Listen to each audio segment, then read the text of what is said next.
Iniziamo questa seconda sessione di questi lavori intorno alla musica reggae, all'industria del reggae, alla storia del reggae, che è Apulia Reggae Accademy, e qui iniziano, come si dice in gergo, a calare proprio i carichi grossi, perché abbiamo due persone importantissime per la storia del reggae e per la storia della diffusione della cultura della musica reggae, che saranno qui con noi a parlare delle origini di questa musica, insomma, dei primi passi.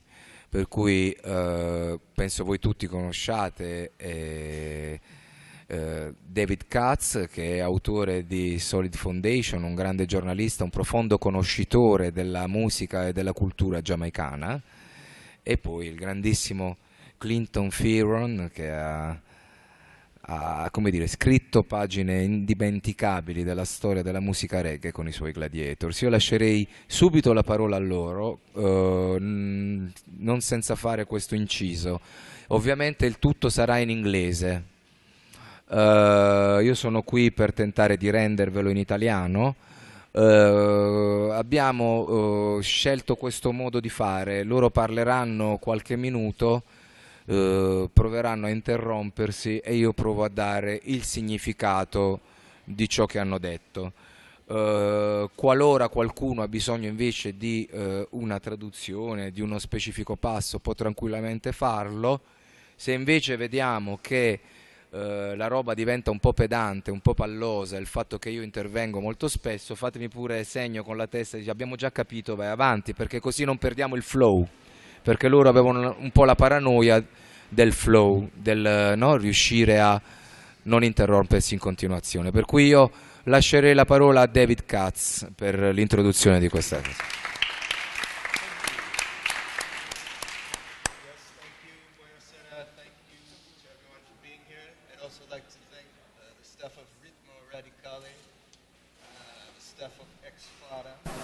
Yes, are we coming through? Yeah, okay. Buonasera, thanks again for everyone for being here. I'd like to thank the staff of Ritmo Radicale, the staff of EX-FADDA, and Lezione Apulia for enabling us to be here to conduct this session. The gentleman beside me here really needs no introduction, but I would like to say most of us know him primarily as one of the main people in the Gladiators, the wonderful harmony trio that made such a lasting impact. But of course, his career has been so much more than just being a part of the Gladiators. And in going through this session, as we explore the 45 plus years of his professional recording career, we're also trying to tease out these evolutionary aspects of reggae that he was not only a witness to, but very much a part of. And we are fortunate that we have Don Chicho here to translate. So if there are moments when what's happening in English or between English and Patois, if you have any questions, please just raise your hands and Chicho will step in. And I'd also like to point out that Fearon has himself traveled about 7,000 miles to be here with us this evening. So please, without further ado, put your hands together. Give a very warm ex-FADDA Salentino welcome to Fearon. Thank you very much. Thank you all very much. Yeah. Thank you. Is this on? Is this on? Yeah. It is switched on, but it's not working. Can you hear Fearon properly? Can you hear me? Si sente? Can you hear me? No. No. No. Can we Ma è have acceso, some però. technical assistance, please? Oh, it's working now? Still not. Is it working? Still No? not. Still not. Something wrong with the positioning of the microphone? Hold on.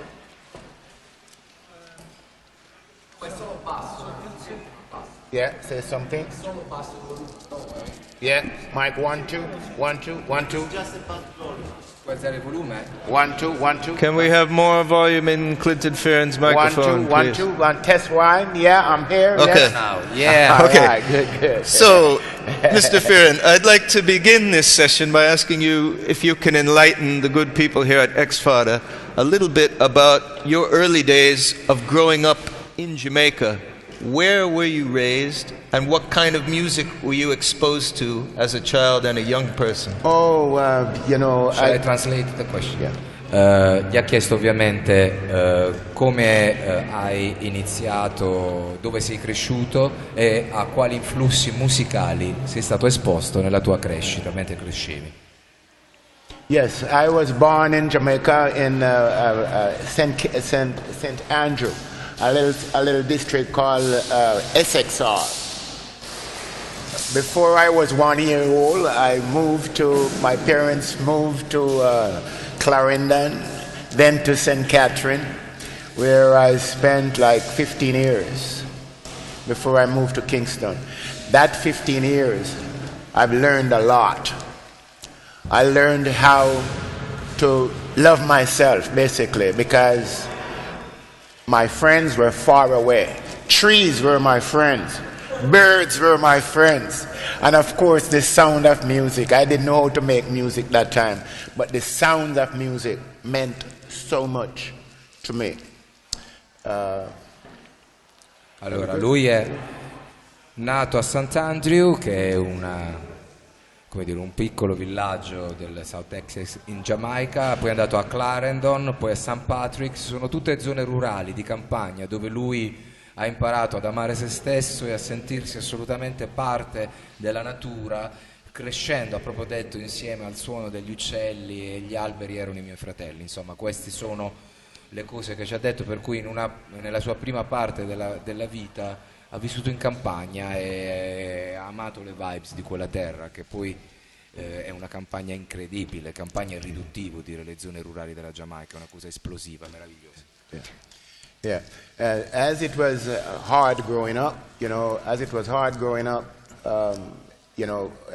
grew up poor.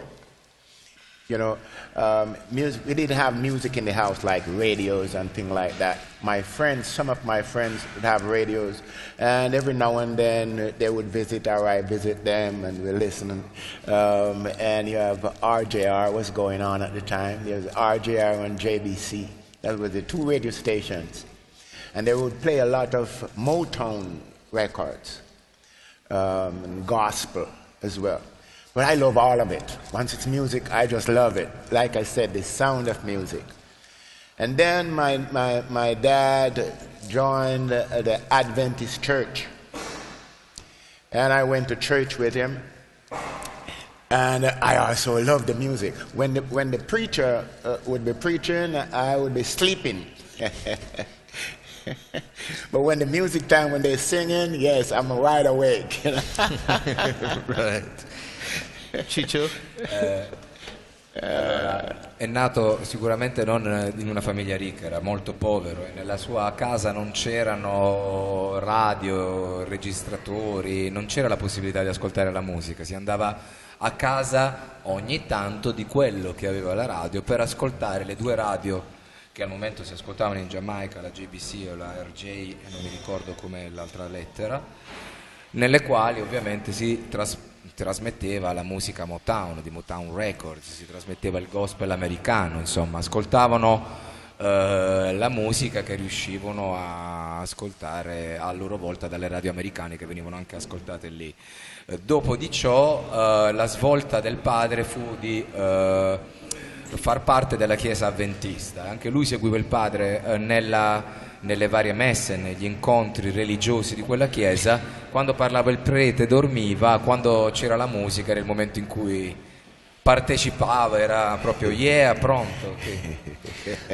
So, you're saying basically you grew up listening to Black American music, Yes. Motown, gospel, and then when you were in church, you were getting involved in... Get involved there. And also I used to make little instrument, little like flute, bamboo flute. I made horns, from pumpkin leaves. I would slit the side, you know, cut the leaf off, slit the side, get the sound out of it, then I would cut holes through it, like maybe 4 holes, you know. And then I wanted harmonies. So that later on, when I learned a little bit about, there's also a story about harmony, about me discovering harmony. But before I get to that, you know, I cut the, I would put another one, so I would have 2, and then I would have to cut the end off, you know, fa, fa, ha, ha, ha.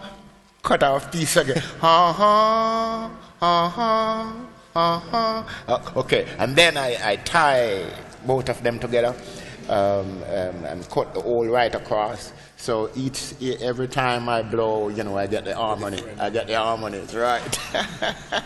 Okay. Ci ha praticamente parlato del fatto che i suoi primi strumenti se li ha fabbricati lui con il bambù, facendo un flauto oppure facendo delle vere e proprie trombe, chiamiamole trombette, insomma, con la zucca, e ci ha descritto il modo in cui le ha fatte, nel senso che andava cercando l'armonia nella zucca e quindi lui faceva il primo taglio e poi sentiva che il secondo taglio non era intonato con il primo e quindi andava a fare un po' più grande questo buchino sino a quando non aveva l'armonia giusta sullo strumento, che altro non era che una trombetta di zucca, per cui quello era come ha iniziato a suonare veramente. Che anni stiamo parlando? What years are we talking about? Oh, at that time I was like about 7. So Seven, it's like 7, 8. So this is the late 1950s, because Clinton, you're born Alla in fine degli anni 50, 1951. aveva 7 anni e si faceva gli strumenti da solo. Right. Then I decided, then there was a man in the district called Ldb, and he had a guitar. And he used to pass the house every now and then. So I decided I want a guitar. I asked my dad to buy me a guitar. I say he didn't have any money. So I made me one. And what did you make it out of? A cedar trunk. I made it out of cedar trunk. I also made my own tools, because I didn't have tools, so I used a 6-inch nail, flatten it, sharpen it, and use that for chisel. I use my machete to shape the wood and the neck out of one piece of wood, and then I get a piece of formica for the top, you know, and I use a piece of stick to measure the inside. I would get a piece of stick, measure the outside, you know, and get like, say, 4 inches. Okay, and so I make it like 3 3/4 inches for the inside.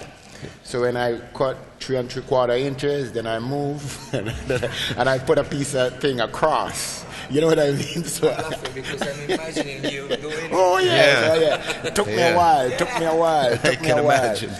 me a while. And then I worked with and then my dad saw that I was trying. I played it up, I fixed it, played it in church. There was a guy there who had a real guitar. And told my dad that he's selling the guitar. So my dad asked me if I want to buy the guitar. I said, I don't have any money. He said, okay, let's go see. Let's go talk with him. So went and talked with him, and he wants 13 pounds for the guitar. So I worked with my dad and in the sugar cane. Because we plant a lot of sugar cane, and so I work with my dad. Say, oh, if you can weed this piece of field out, you know, I gave you the money. So I worked for a little while, and he said, okay, that's enough.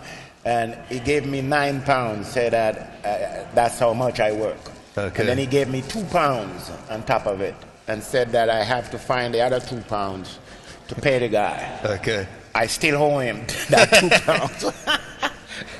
So how old were you when you achieved getting your first guitar? I was like 11. Okay. 11 going 12, somewhere there. Yeah. Go ahead. Allora, lui è partito così, perché questa frase ci rende proprio tutto quello che c'era. C'era un uomo nel distretto che aveva una chitarra. un uomo nel distretto della chitarra, quindi lui è cresciuto in questa condizione e vedeva passare questo uomo, anche lui voleva una chitarra, il padre gli ha detto non se ne parla, non c'è una lira proprio per la chitarra, e lui ha con un tronco di cedro, attraverso una serie di procedimenti, con il suo macete eccetera eccetera, si è costruito la sua chitarra, ok? Ed è andato a suonare questa chitarra in chiesa, dove lo ha visto suonare questo altro uomo che aveva la chitarra e voleva 30 sterline per questa chitarra, che per lui era una cifra inimmaginabile. Il padre lo ha mandato a lavorare alla canna da zucchero, dove gli hanno dato 9 sterline e da quello che ho capito pare che ancora adesso gliene dovevano dare 2, non gliene hanno mai più date. E con quei soldi insomma è arrivato ad avere la sua prima chitarra. Mi sembra che, non ho ben capito questa cosa, ma mi sembra che abbia avuto uno sconto dall'uomo che era partito da 30 ai 9 finali, diciamo. In Giamaica si tratta su tutto. Yeah. And then part of the inspiration, when I was 9 years old, all the elementary schools in Jamaica met at the stadium in Kingston. The National Arena. Right. And the National Arena, right.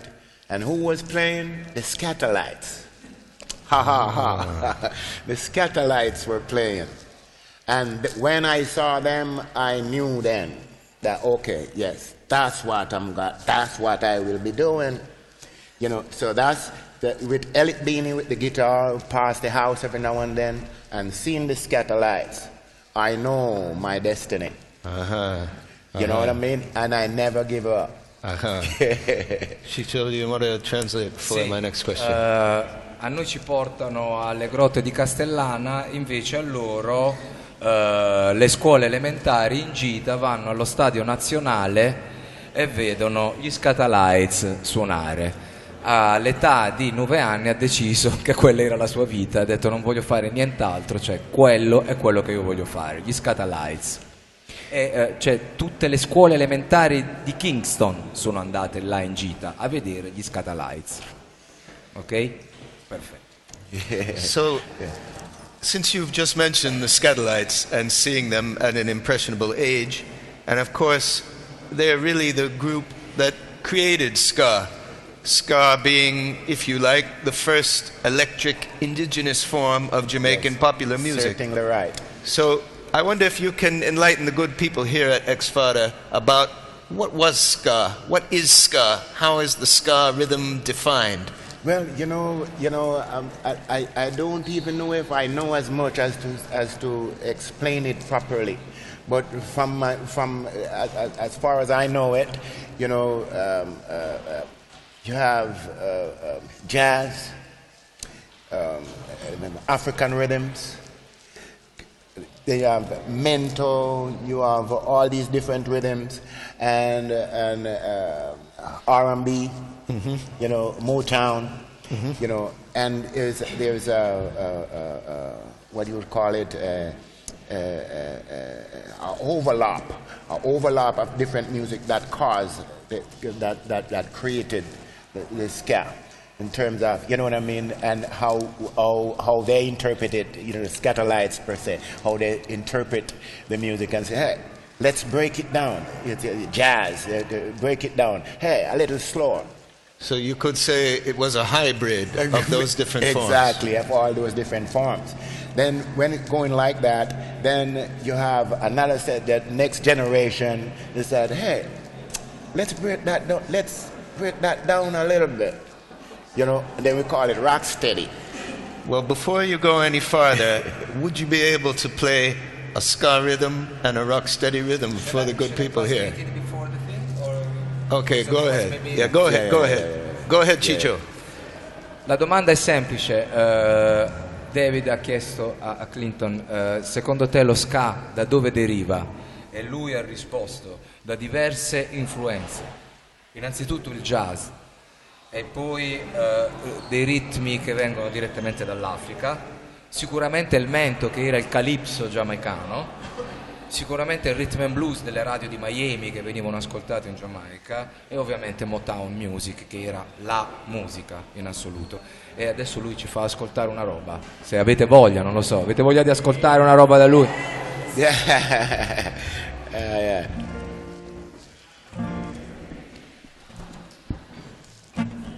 Come by here, if you feel the love, come by here. Ooh, come by here, you will feel the love. Come by here, and when you do, then you will know your love.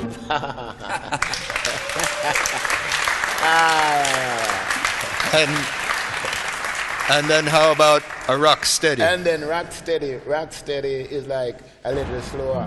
It's like Maya.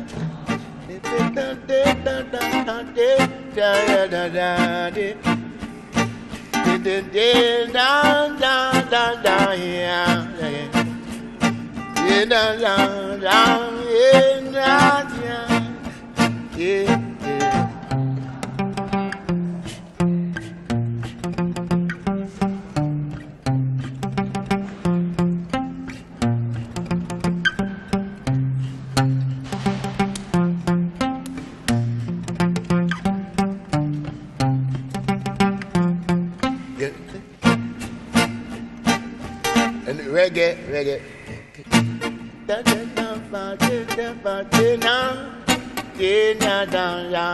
You know, still a little slower. Right. You know, and then there are the different ways you can play the same reggae or rocksteady with different style, but still rocksteady. You know what I mean? And they're close. But if you're not familiar, you just call it one thing. You know what I mean? Right. You know what I'm talking about, right? Right. So, Clinton, let's talk a little bit about when you... Non traduco perché la musica, insomma, non ha senso, eh? Si è capito l'evoluzione dei 50 anni di storia di musica in 50 secondi. So, let's talk a little bit about when you left the countryside and you came into Kingston. How did that happen? When? Why? And where did you settle? Oh, why? You know what? I learned why later on. My dad sent me to my mom. My mom was living in Kingston. And then it's like about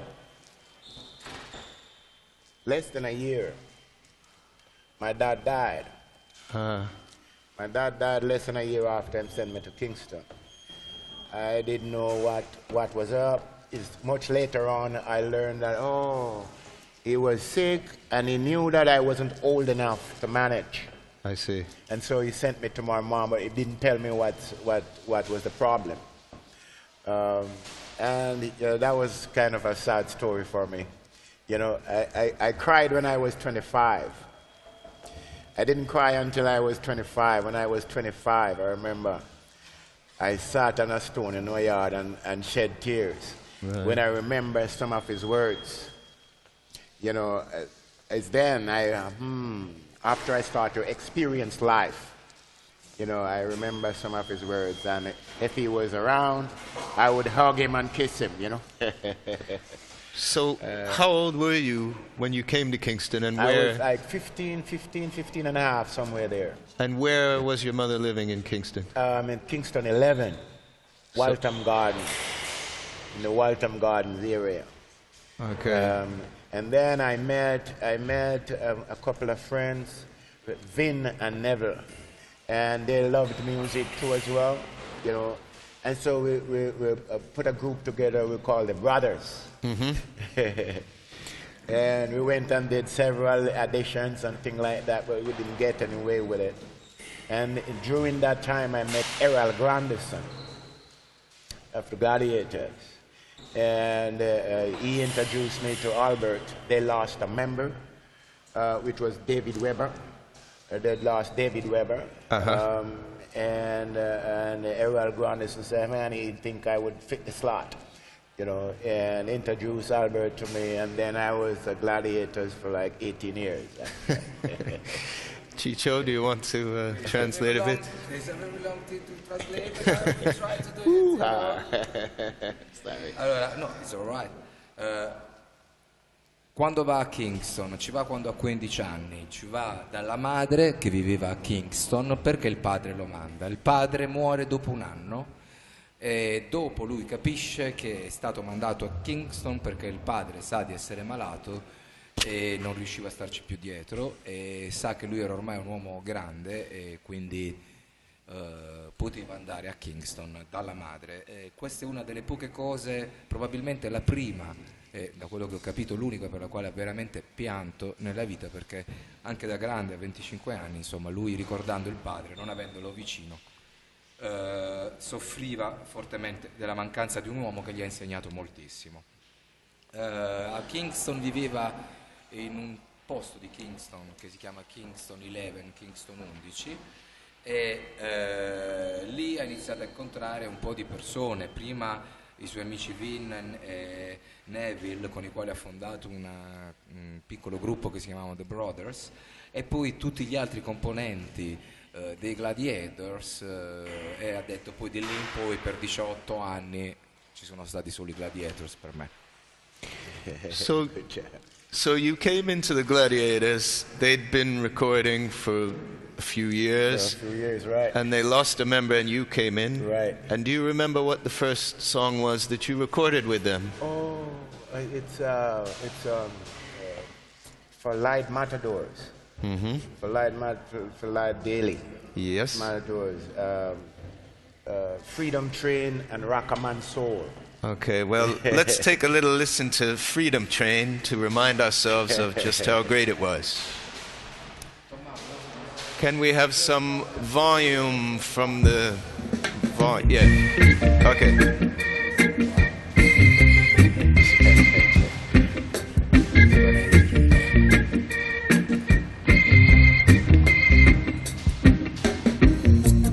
Old man get dream, young man see vision. So I got a vision the other night. These words I heard said unto me, yeah, freedom train is coming soon. I blow the trumpet, gather thy children, time is drawing near at hand. Please hear my warning, get ready. Ready for the train is coming soon. Okay, so, yeah. Thank you. So, what do you really remember about that debut? Trembling. You know, the funny thing about it, you know, I look over, my feet, I couldn't hold them steady on the ground. Right. And when I look over at Albert and Aaron, they were trembling too. And so I got some courage there.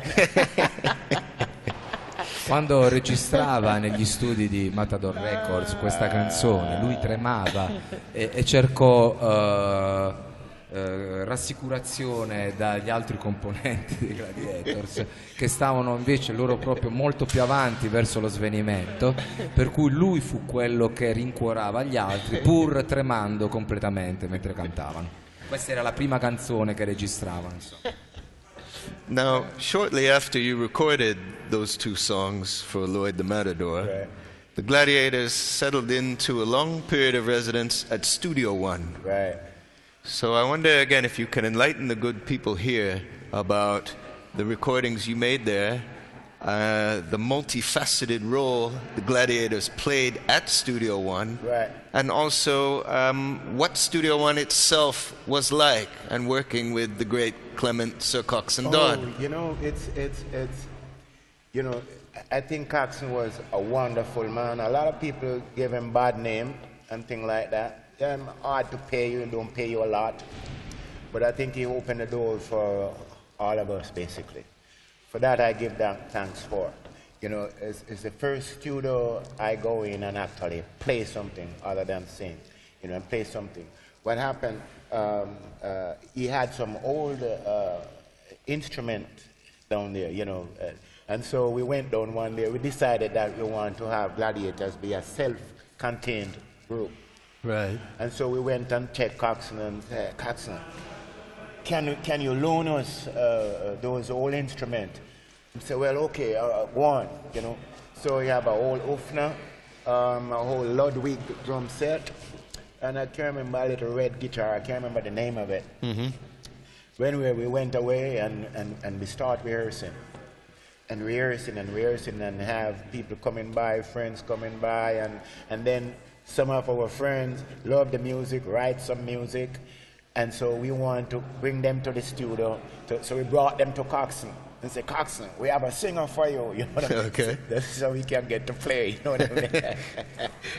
Right. You know, and then that's it comes a cycle where we're okay. All right. You know, we have a cycle going where we would rehearse artists, and you know, when we think they're good and new artists, when we think they're good enough, we bring them to Coxon.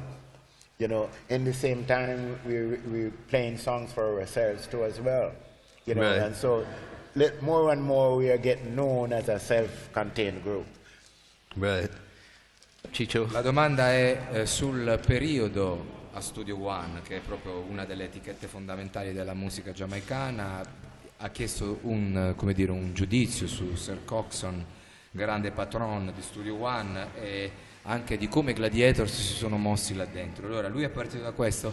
Molta gente ha dato nella storia un giudizio davvero molto negativo su Clement Coxon Dodd.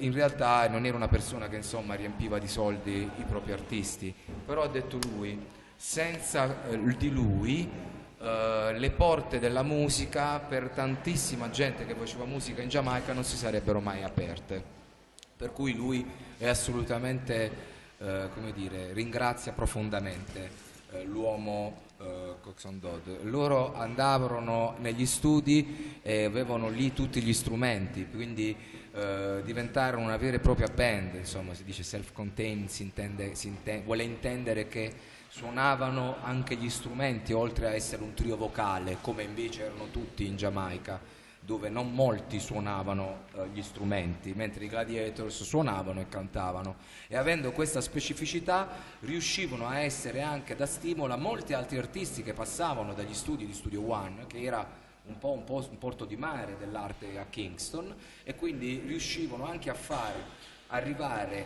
alle orecchie di Sir Coxon i nuovi artisti che provavano insieme a loro durante le prove, dicevano: oh, questo canta bene, ascoltalo, e in più scrivevano le loro cose. Quindi questo è il primo momento loro a Studio One.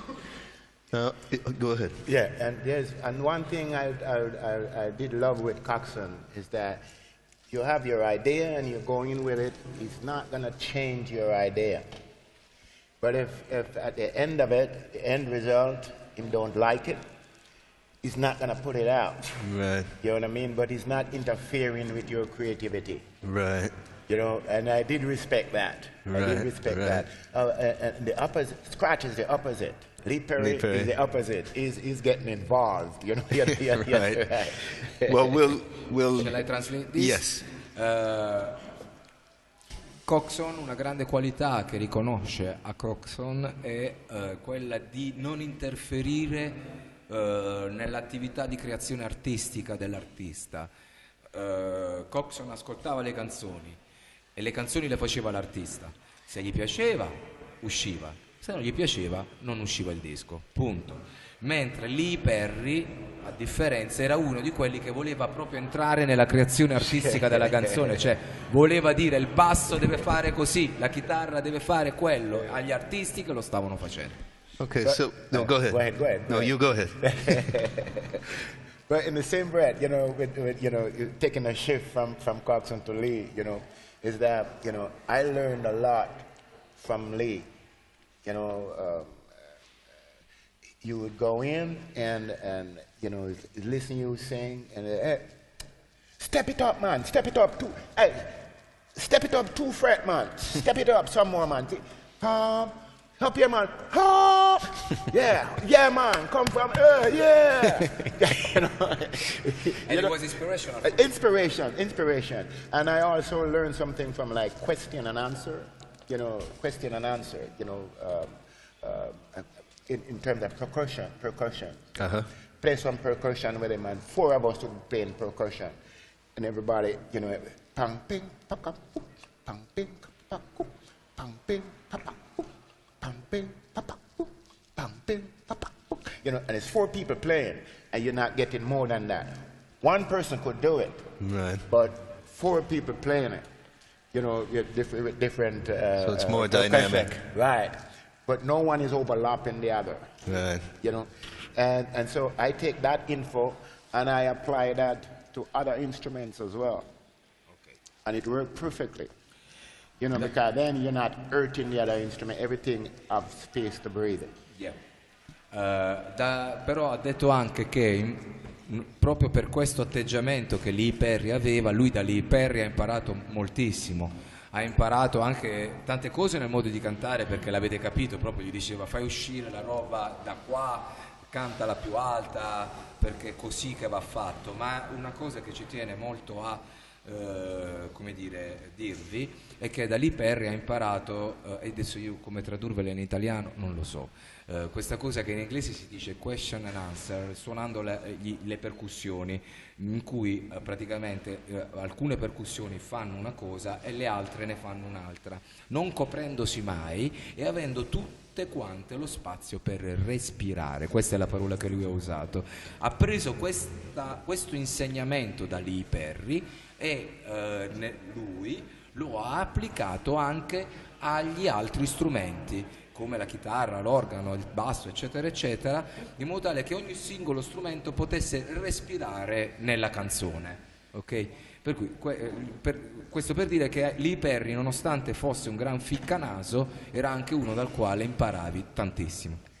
Now, before we go more deeply into your work with Lee Perry, I just have a last couple points or questions about the time at Studio One. Right.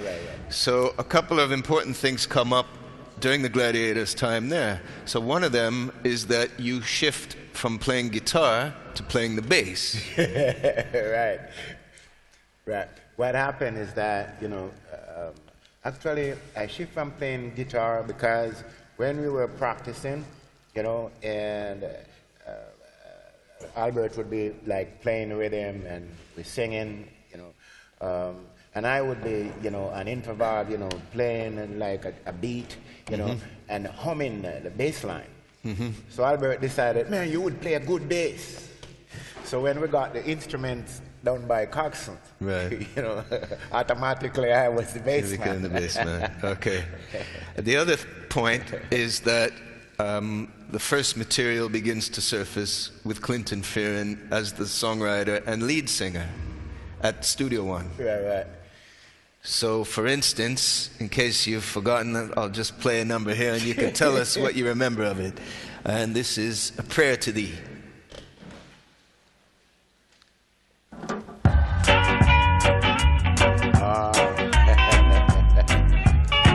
Good story.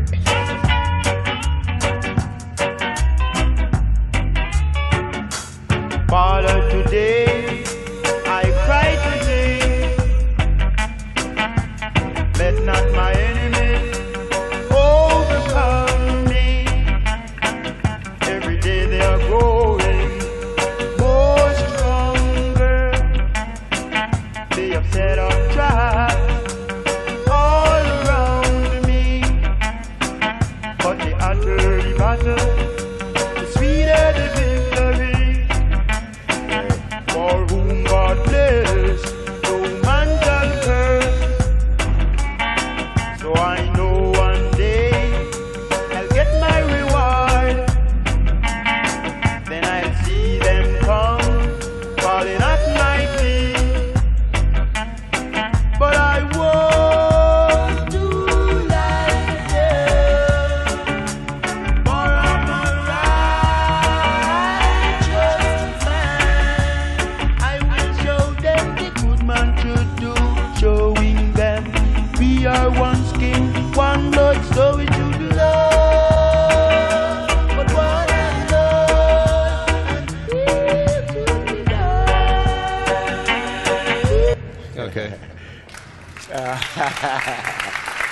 Thank you, thank you, thank you.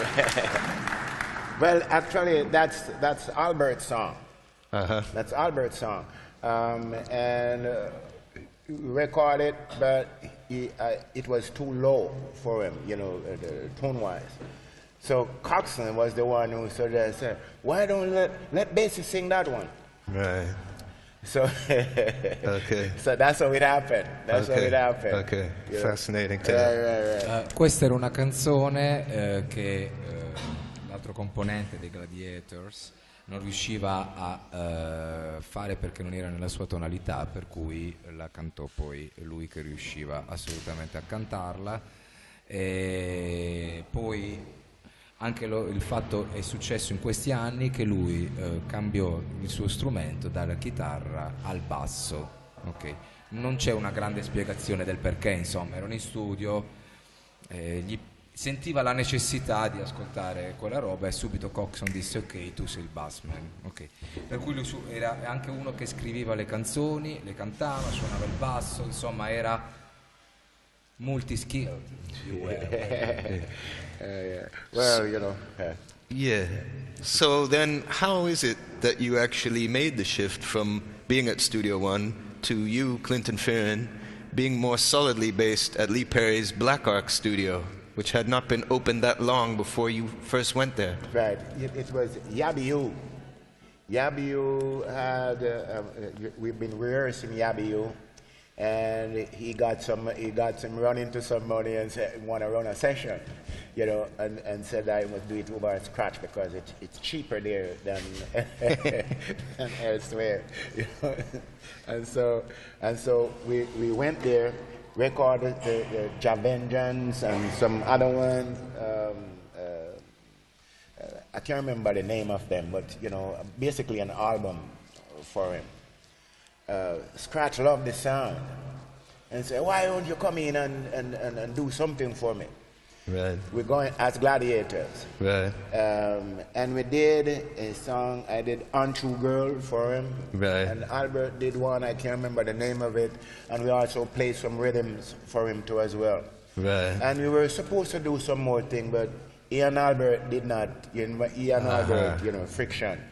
So, but he wanted me to come and play some bass for him. And so, you know, we weren't doing anything at the time, like we didn't have engagements and things like that, so it was fine. And it's a little money too, you know what I mean? Right. Chicho, give us a brief translation before I play some of these tracks you were speaking of.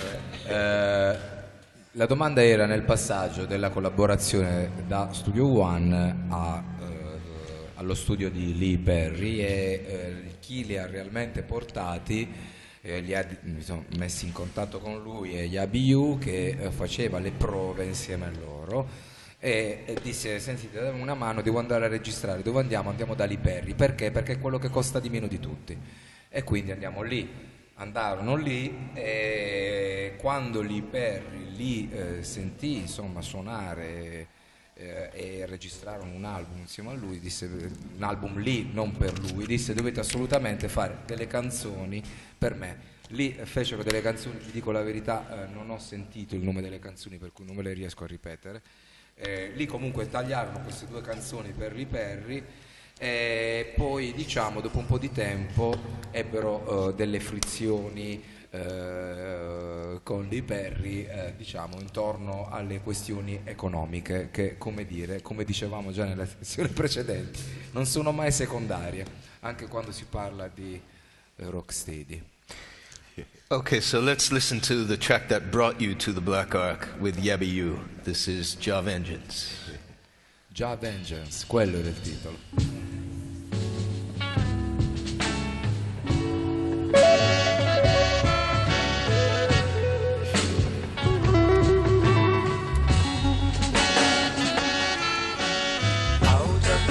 Of Zion comes the lightning and thunder, the lightning and thunder.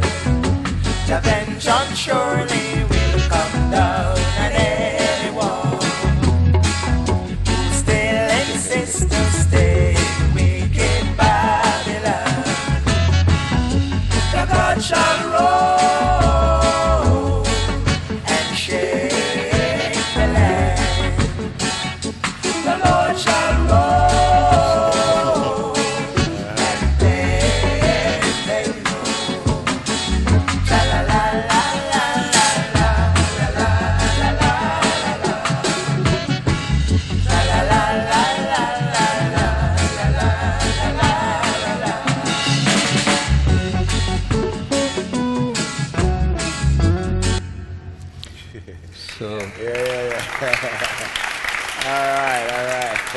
you.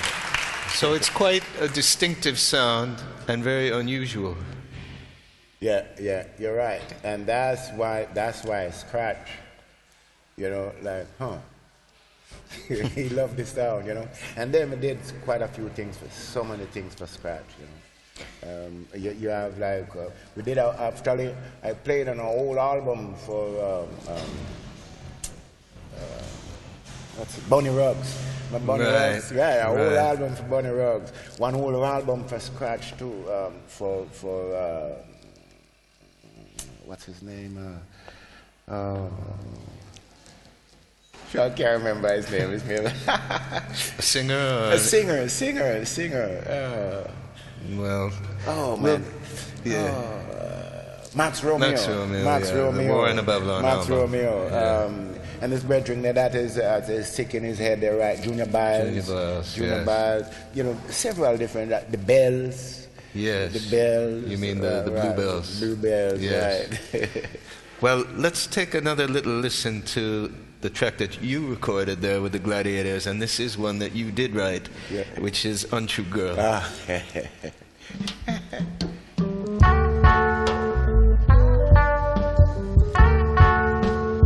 Albert playing bass on this. Told me you love me, you told me you care.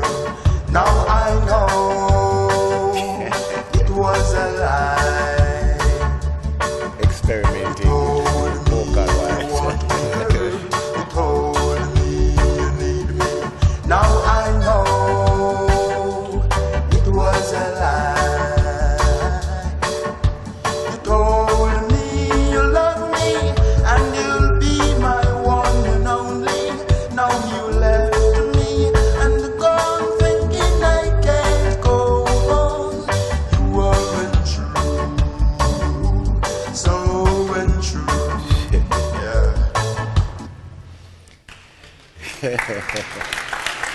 Thank you. Yeah. So, you mentioned this period. Now, you play on some of these key tracks just as Lee Scratch Perry builds the Black Ark into an exceptional studio, because in those early days it was a little under-equipped and the music he was recording there weren't really hits. So let's listen to a few bars of a couple of tracks, one of which you mentioned. But first let's listen to this nugget from Lee Scratch Perry himself, which you're playing on, but you can tell us about the session. And this is a signature track of Scratch that he still plays live today. Roast fish and corn. Oh yeah. And can we have an increase of the music volume, please? Un po' di volume in più della musica, cortesemente, sì, ma proprio un bel po'. Clappity, clappity, clappity, clappity, high. Grazie. Roast fish and cornbread. Hey, hey, hey. Roast fish and cornbread. Yeah. Roast fish and cornbread. Yeah. But in a good way, Roast fish and cornbread is a vital food, yo. And from it vital, yeah. And from it vital, yeah. Okay. Yeah. So, all right, thank you. And that one was for free. We did like 7 tracks for him that day. And then he asked for a brata. Give me a brata, no, man. And we just come up with one card, and that was it. okay, so it was that extra track that you throw in, like when you're buying a bunch of bananas and they throw one in extra. And that one was the best one off the park that day. Okay. Continuando sulla storia di Clinton e dei Gladiators, da Lee Perry come band che suonavano insomma insieme a lui, loro hanno fatto una serie di album, hanno suonato e hanno fatto insomma backing per Bunny Ruggs, Max Romeo, Junior Biles, The Blue Bells. E poi pian piano, mentre questi album si facevano, lo studio di Lee Perry acquistava macchine, diventava un suono vero, e David lo ha voluto dimostrare con la prima cosa che ci ha fatto sentire, è l'evidente suono completamente differente di Roast Fish and Cornbread, che è una diciamo hit di Lee Perry, dove ovviamente c'erano loro a suonare mentre lui cantava. Ci ha tenuto a dire che la sessione nella quale hanno suonato questa canzone, che è diventata una hit internazionale, loro l'hanno fatta gratis, cioè ci hanno preso una lira, anzi avevano già fatto 6 pezzi. Prima che se ne andavano, Lee Perry gli ha detto facciamo una cosa al volo, dai, facciamo la settima, e ha fatto questa canzone che Lee Perry, diciamo, che ha svoltato abbastanza. Loro gratis. So, you mentioned earlier playing on a whole album from Max Romeo, but let's take a little listen to the outstanding title track, which I believe your involvement with maybe is more than just playing music on it. So I'm talking about War in a Babylon. So let's give a little listen, and you can tell us what happened. Yeah.